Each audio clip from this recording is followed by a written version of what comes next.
हरे कृष्णा। आज का टॉपिक है शरीर को कौन चलाता है। एक भगवान श्री कृष्ण के एक महान भक्त थे, उनको नाम था शिल रूप गोस्वामी।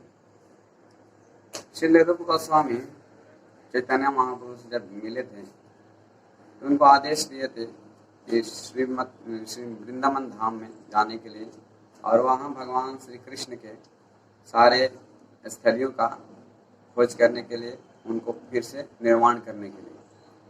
बहुत साल हो गए थे।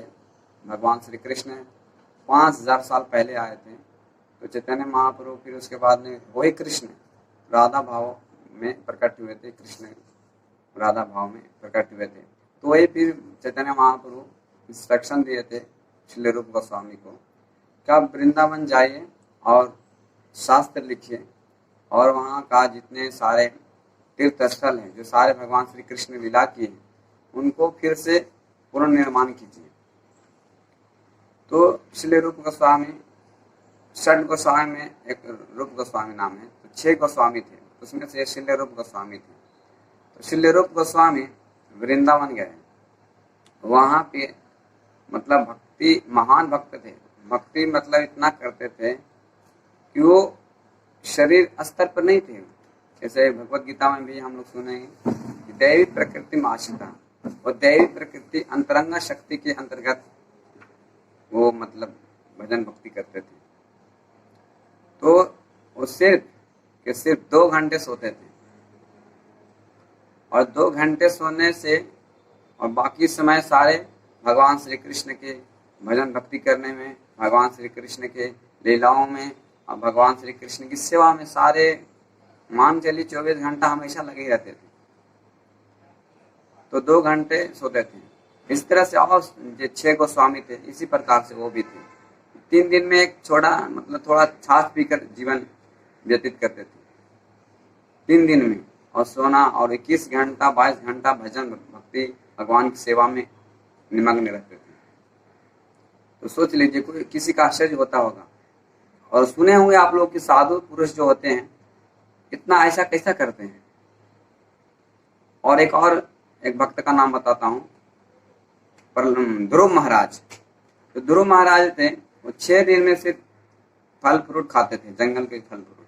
उसके बाद में 6 दिन में 3 दिन, फिर अगले महीना में सिर्फ पानी पीते थे, नहीं सूखा पत्तियां खाते थे, फिर पानी पीते थे। और इस तरह से फिर हवा पीने लगे। फिर हवा पीने के बाद में फिर वो भी हवा ही बंद कर दी। तो 6 महीना इस तरह से बिताए वो। 6 महीने के बाद में फिर अपने अंदर भगवान के दर्शन किए।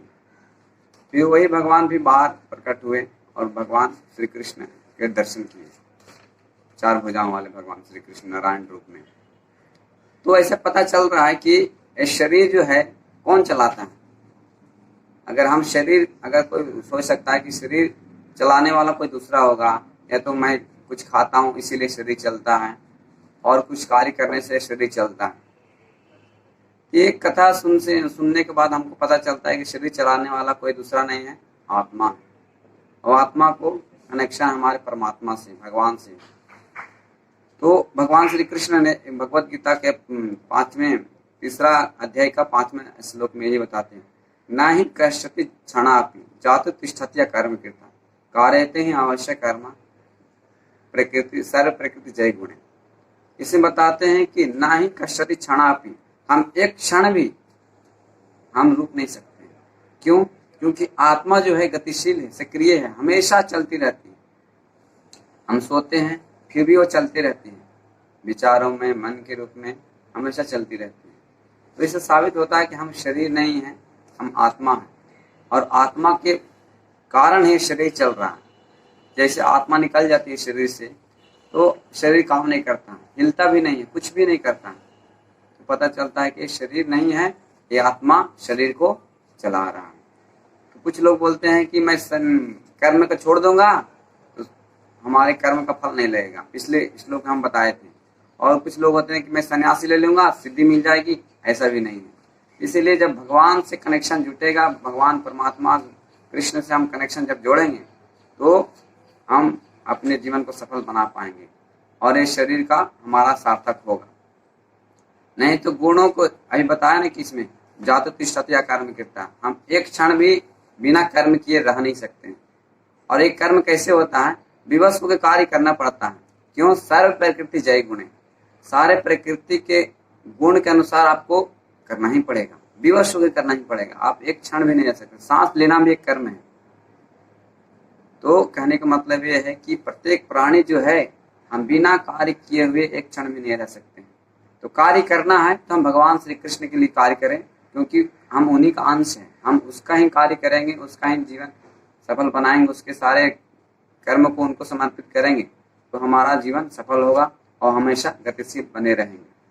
तो शुरुआत कर सकते हैं हरे कृष्णा महामंत्र जप करके, हरे कृष्णा कृष्ण कृष्ण हरे हरे, हरे राम राम राम हरे हरे।